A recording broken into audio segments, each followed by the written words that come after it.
Plano, Texas. Just met with a building consultant on this deal. Gotta love those building consultants.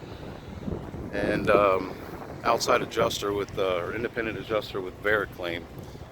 And essentially what we have going here is the front of this building had an awning with a mansard metal roof. And so what we have here is all along the edges here, we had mansard metal roof going on there that was damaged and falling down. And it was starting to pull away from the building, from the storefront in the front. And one day there was a 55-mile-an-hour wind event at this address, and that was the straw that broke the camel's back, so to speak. And that one event caused the wall to go ahead and fall and sag down to where it was about to start falling on people when they were coming into the building. And so they filed a claim. The insurance company came out.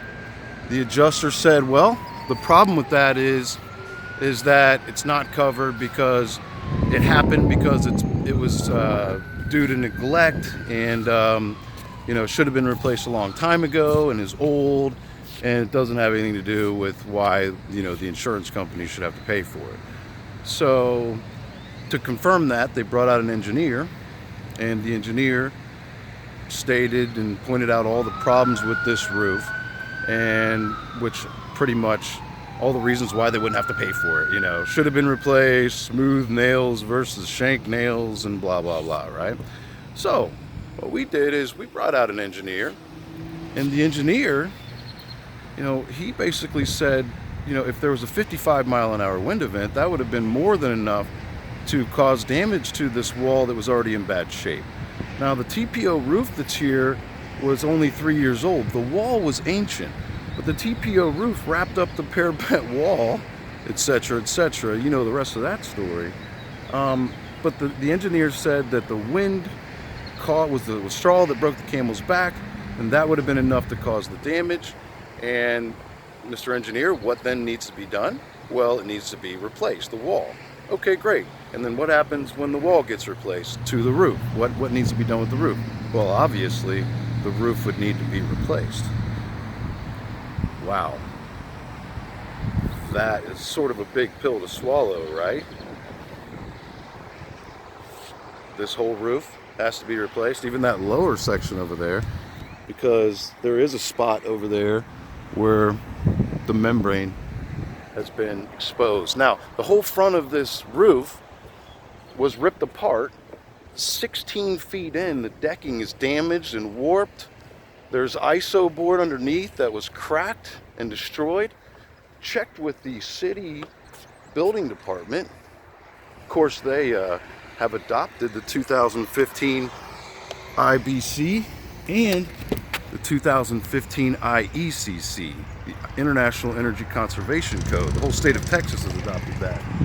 So what we have here is this little problem.